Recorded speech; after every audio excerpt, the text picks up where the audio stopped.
whale watching events in the world. CGTN's Travis Andrews has this report. It's been an epic migration, but as usual, they finally here. And Walker Bay is about to become one large nursery.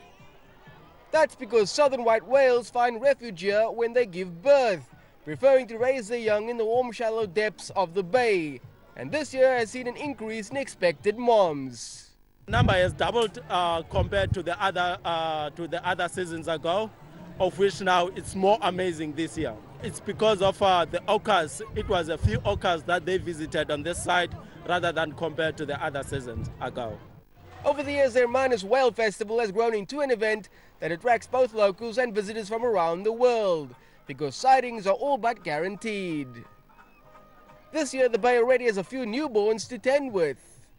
This season, of which now the 100 calves were born last month, although 276 whales visited Walker Bay. The Whale Festival is also an event of entertainment and seaside hospitality, but whales are certainly the celebration for all. Like the amount of whales that have doubled in size at this year's festival, so have the amount of visitors. And for many of them, this year has particularly been a treat. I think it's been fantastic. I think it's been good for the town, and everybody's enjoying themselves. It's nice and safe, so it's been fantastic. It's been wonderful. We've been socializing, seen a lot of people, seen a lot of whales. It's been lovely. The new whales are also being prepared by their mothers for their return journey back to Antarctica, where they will feed on krill and grow in size, where one day some will even return as expected mothers themselves. Travis Andrews, CGTN Hermanus.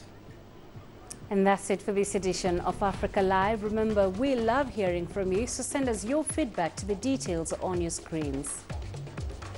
I'm Penina Kariba. Thanks for watching and take care. Up next, Global Business Africa with Uche. Just stay with us.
This is CGTN, China Global Television Network.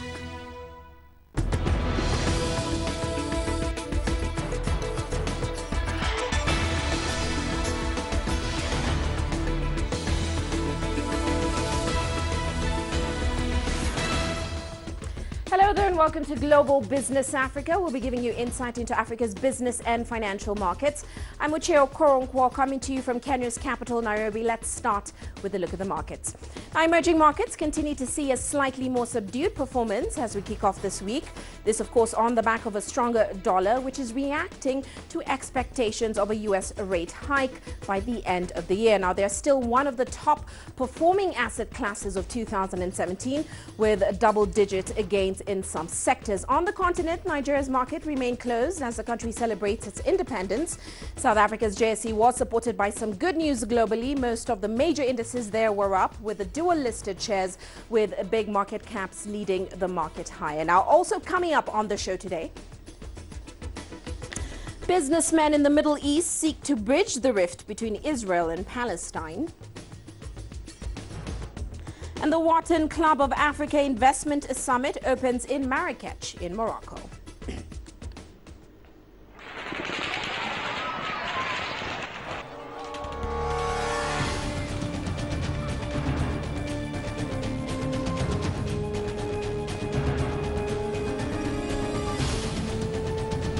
Make sure that you complete the talk, which is who you are.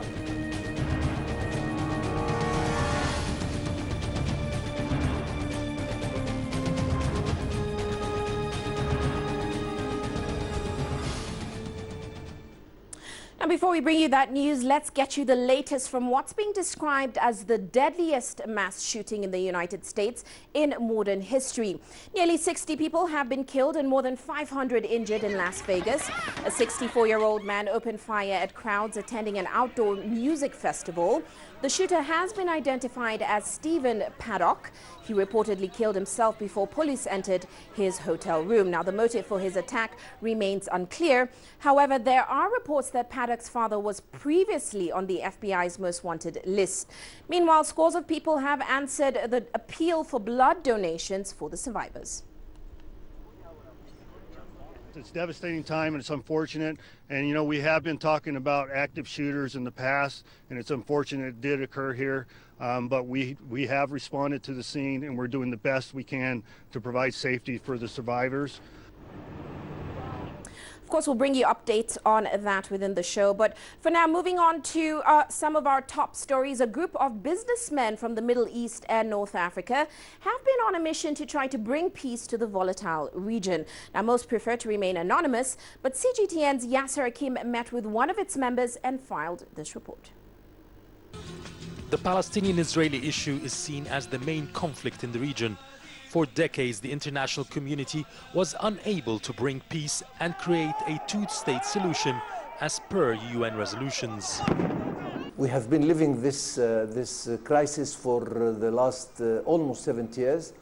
It's very difficult to predict what will happen.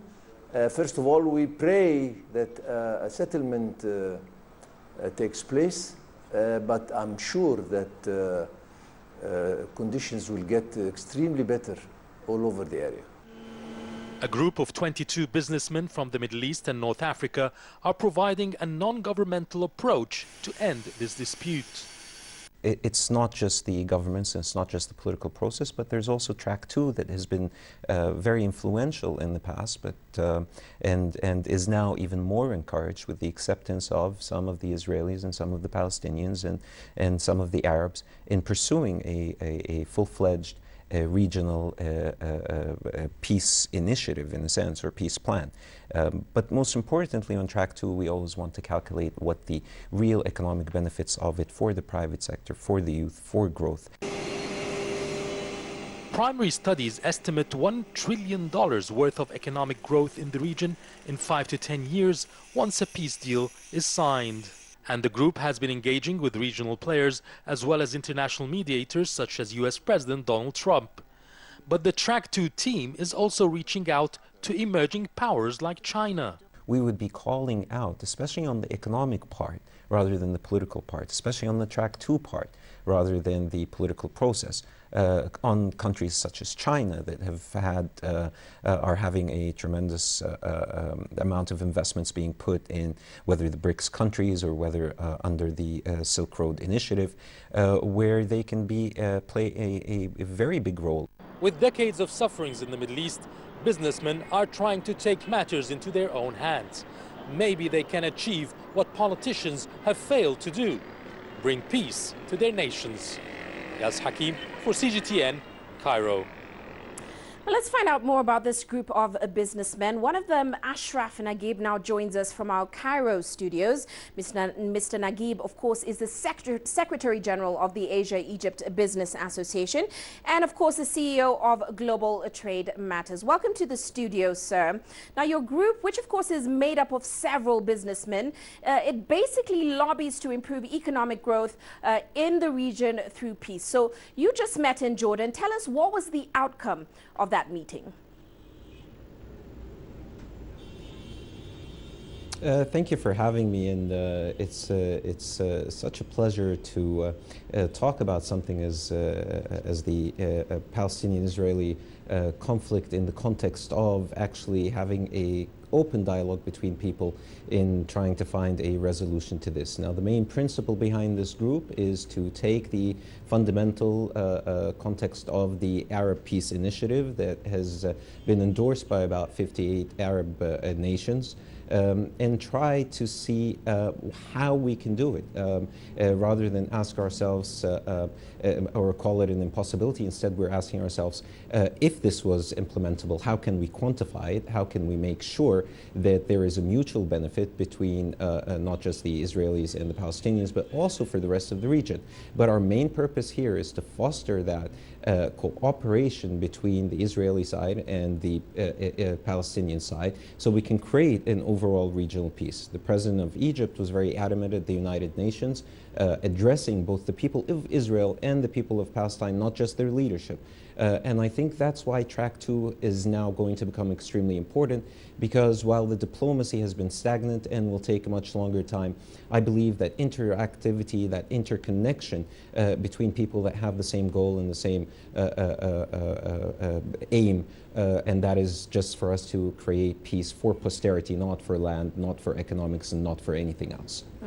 And that leads to my next question, Mr. Naguib. How exactly do you plan to solve some of these very complex issues in the region that even politicians there have not been able to solve?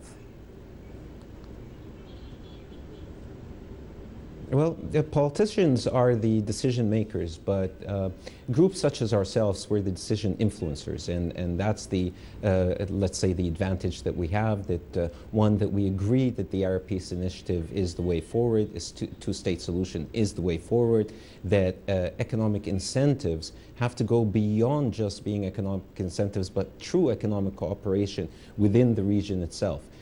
So what we started to do was to quantify, to put together the numbers of how Israel can fare better within a climate of peace within the region. Just looking at the markets that it cannot access today, imagine if there is peace. And again, I'm talking about 58 countries that have subscribed to the Arab Peace Initiative. So our main objective here is really put an economic incentive for the whole region as a total regional package and work on it on a private sector approach. See what the framework that we have right now is, work within the framework, and that's why a lot of responsibility falls on the shoulders of Egypt and Jordan, as well as we have already initiated what is considered to be peace. We need more cooperation or enhancement of cooperation with the partners, with Israel at this point, and for us to be able to initiate or emulate the experience that Egypt and Jordan had in peace with Israel with the Arab countries once the Arab Peace Initiative is accepted by Israel. Now, you did conduct a study on the economic benefits for the Middle East if we see the Palestinian-Israeli conflict resolved. Now, what did you find? What were your findings? Well, to just give you a couple of important points, we calculated about growth within the Middle East area within the next 6 to 10 years to reach about $1 trillion if we are looking at full-fledged peace between Israel and Palestine. In the meantime, we've also done the calculations to show the Israelis what kind of incentives they will get out of this, and we're looking about a 19 to 24% growth in trade with the Arab world within the next 4 to 5 years from the initiation of peace. And at the same time, you are looking at a growth of about $46 billion worth of an increase in their GDP. So on an annual basis. So a lot of these calculations are done for each of the individual countries, but the main perspective of this economic plan and the analysis that we're conducting is for us to really put together a private sector aspect of it, not just in terms of investment of large corporations in large financial institutions, but really get to have smaller businesses work together, invest together under the framework that we already have existing. Well, many thanks for those insights. Thank you so much for joining us on the show, Mr. Naguib. Of course, that was Ashraf Naguib. He's the CEO of Global Trade Matters. Now, shifting focus, let's take a look at some of our corporate headlines for the day.